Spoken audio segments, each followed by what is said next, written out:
दोस्तों, आंवला classes YouTube channel पर आप सभी का स्वागत है।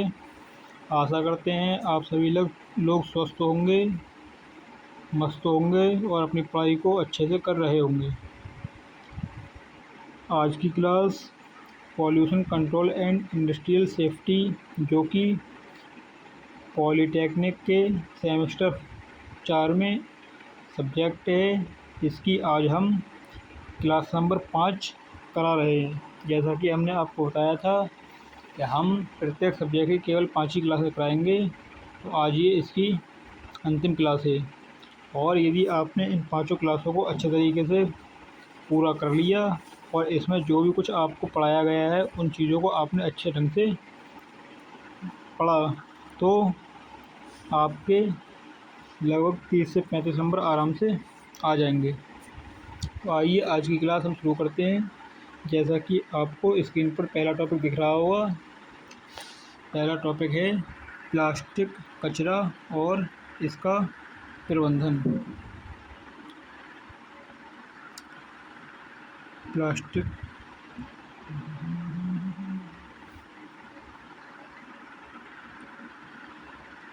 कचरा और इसका प्रबंधन जानते हैं इसके बारे में क्या होता है। ये प्लास्टिक कचरा एक महत्वपूर्ण पर्यावरण समस्या है जो हमारे ग्रह के लिए खतरा पैदा कर रही है। प्लास्टिक कचरे के कारण समुद्री जीवन, मिट्टी और जल संसाधनों पर नकारात्मक प्रभाव पड़ रहा है। प्लास्टिक कचरे के प्रबंधन के लिए हमें कई कदम उठाने होंगे जिससे हमारी पृथ्वी सुरक्षित रहे।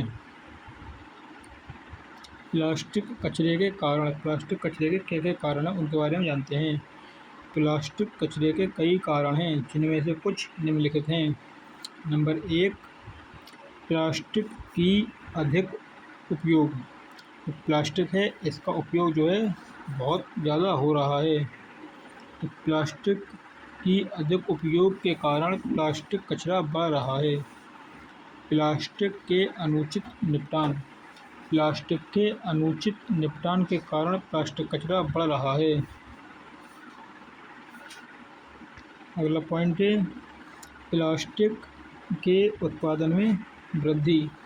प्लास्टिक के उत्पादन में वृद्धि के कारण भी प्लास्टिक कचरा बढ़ रहा है, जो कि हमारी पृथ्वी के लिए हानिकारक है। प्लास्टिक कचरे के प्रभाव, जैसे क्या प्रभाव पड़ते हैं। प्लास्टिक कचरे के कई प्रभाव हैं जिनमें से कुछ निम्नलिखित हैं। नंबर 1, समुद्री जीवन पर प्रभाव। प्लास्टिक कचरे के कारण समुद्री जीवन पर नकारात्मक प्रभाव पड़ रहा है। मिट्टी और जल संसाधन पर प्रभाव। प्लास्टिक कचरे के कारण मिट्टी और जल संसाधनों पर भी नकारात्मक प्रभाव पड़ रहा है। नंबर 3 दिया है मानव स्वास्थ्य पर प्रभाव। प्लास्टिक कचरे के कारण मानव स्वास्थ्य पर नकारात्मक प्रभाव पड़ रहा है।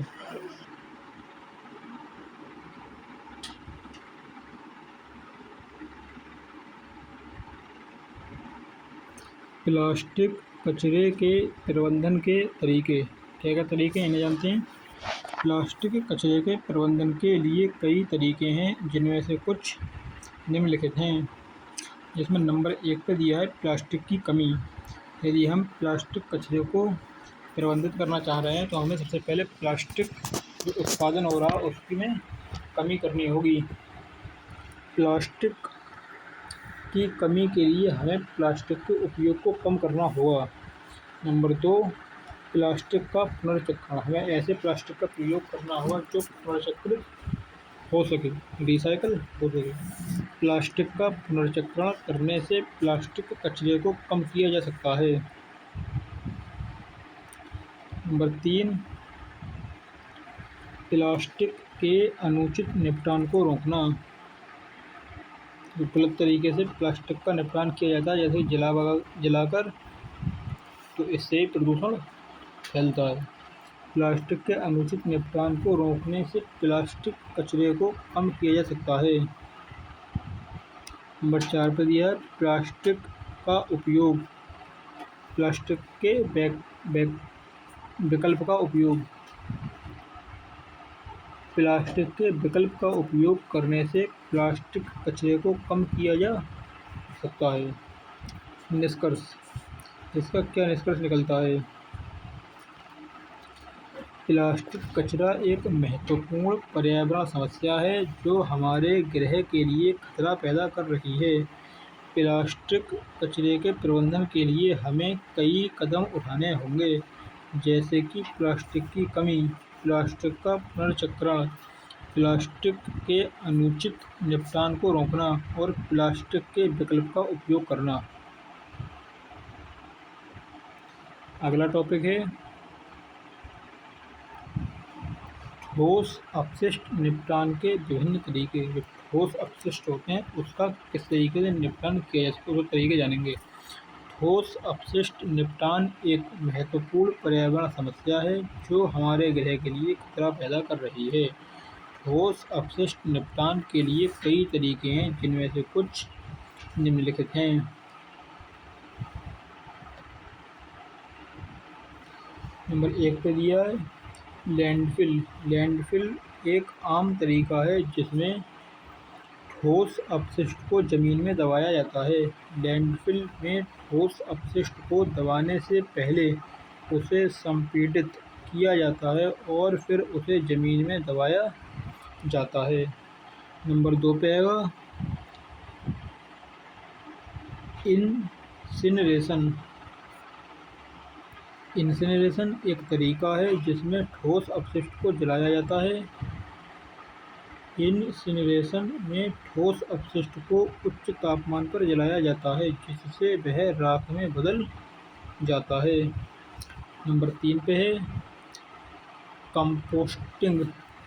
कंपोस्टिंग एक तरीका है जिसमें जैविक ठोस अपशिष्ट को विघटित किया जाता है। कंपोस्टिंग में जैविक ठोस अपशिष्ट को माइक्रोबियल गतिविधियों के माध्यम से विघटित किया जाता है जिससे वह खाद में बदल जाता है।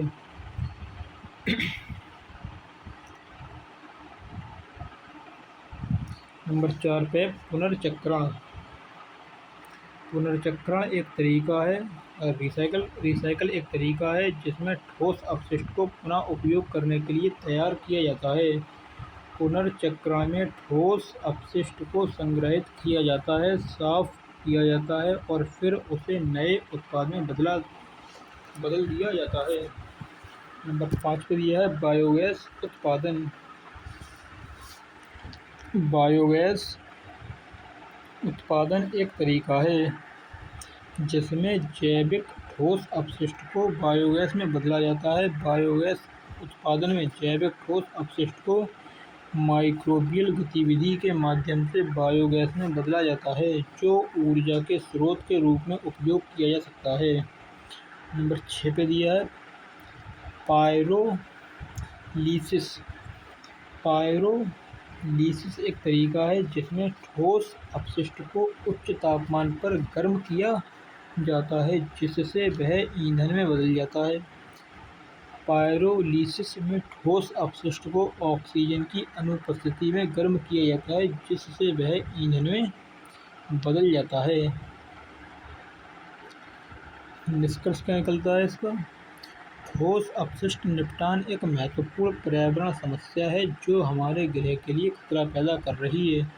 ठोस अपशिष्ट निपटान के लिए कई तरीके हैं, जिनमें से प्रत्येक के अपने फायदे और नुकसान हैं। ठोस अपशिष्ट निपटान के लिए सबसे अच्छा तरीका चुनने के लिए हमें ठोस अपशिष्ट की प्रकृति, मात्रा और स्थानीय परिस्थितियों को ध्यान में रखना होगा। अगला टॉपिक है जल प्रदूषण निवारण और नियंत्रण अधिनियम 1974 और पर्यावरण संरक्षण अधिनियम 1986। हमारे देश की संसद में जल प्रदूषण निवारण और नियंत्रण के लिए एक कानून बनाया गया जो सन 1974 में बना था, और पर्यावरण संरक्षण के लिए एक कानून बनाया गया था जो कि 1986 में बना था।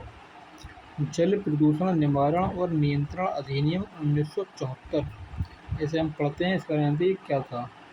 तो जल प्रदूषण निवारण और नियंत्रण अधिनियम 1974 जल प्रदूषण को रोकने और नियंत्रित करने के लिए एक महत्वपूर्ण अधिनियम है। इस अधिनियम के तहत जल प्रदूषण को रोकने और नियंत्रित करने में विभिन्न प्रावधान किए गए हैं। पर्यावरण संरक्षण अधिनियम 1986 क्या है, इसे जानते हैं। तो पर्यावरण संरक्षण अधिनियम 1986 पर्यावरण की रक्षा और संरक्षण के लिए एक महत्वपूर्ण अधिनियम है। इस अधिनियम के तहत पर्यावरण प्रदूषण को रोकने और नियंत्रित करने के लिए विभिन्न प्रावधान किए गए हैं। पर्यावरण संरक्षण अधिनियम 1986 के मुख्य प्रावधान क्या क्या किए गए थे इसमें हमने जानते हैं। नंबर 1 पे किया गया था पर्यावरण प्रदूषण की रोकथाम। इस अधिनियम के तहत पर्यावरण प्रदूषण को रोकने और नियंत्रित करने के लिए विभिन्न प्रावधान किए गए हैं। नंबर 2 पे था केंद्रीय सरकार की शक्तियाँ। इस अधिनियम के तहत केंद्रीय सरकार को पर्यावरण प्रदूषण को रोकने और नियंत्रित करने के लिए विभिन्न शक्तियाँ प्रदान की गई थीं। नंबर 3 पे आएगा पर्यावरण प्रयोगशालाएँ। इस अधिनियम के तहत पर्यावरण प्रयोगशालाएँ स्थापित करने का प्रावधान है जो पर्यावरण प्रदूषण की निगरानी और विश्लेषण करेंगी। निष्कर्ष क्या निकलता है इसका, निष्कर्ष के बारे में जानते हैं। जल प्रदूषण निवारण और नियंत्रण अधिनियम 1974 और पर्यावरण संरक्षण अधिनियम 1986 दोनों ही पर्यावरण की रक्षा और संरक्षण के लिए महत्वपूर्ण अधिनियम हैं। इन अधिनियमों के तहत पर्यावरण प्रदूषण को रोकने और नियंत्रित करने के लिए विभिन्न प्रावधान हमारे संविधान में किए गए थे। तो आज की क्लास में इतना ही। जैसा कि मैंने आपको बताया था कि हम PCIS pollution control and industrial safety के सब्जेक्ट से संबंधित केवल 5 ही वीडियो कराएंगे और ये उसकी अंतिम क्लास थी। आपको हमारे द्वारा प्रोवाइड की गई जानकारी अच्छी लगी होगी और आपके बहुत ज़्यादा काम में भी आई होगी। तो हम आशा करते हैं कि आप सभी लोग हमारी वीडियो को लाइक करें, अपने दोस्तों तक शेयर करें। जो लोग इस सब्जेक्ट को पढ़ा रहे हैं और जिन लोगों का पेपर है उन लोगों के पास से इसको शेयर करें और इस टॉपिकों को, जो टॉपिक मैंने कराए हैं, इन टॉपिक को अच्छे तरीके से तैयार करें जिससे कि आपको किसी प्रकार की बैक का सामना नहीं करना पड़ेगा और आप अच्छे नंबर पर पास हो जाएंगे। आज की क्लास में इतना ही रखते हैं। अब अन्य किसी सब्जेक्ट के लिए क्लासें लाएंगे। वीडियो देखने के लिए धन्यवाद। वीडियो पसंद आई हो तो लाइक करें और जिन लोगों को इस वीडियो की ज़रूरत हो उन लोगों के पास शेयर करें। और यदि किसी प्रकार का आगे वीडियो में किसी तरह का बदलाव करना है तो उसके लिए हमें कमेंट के माध्यम से बता सकते हैं।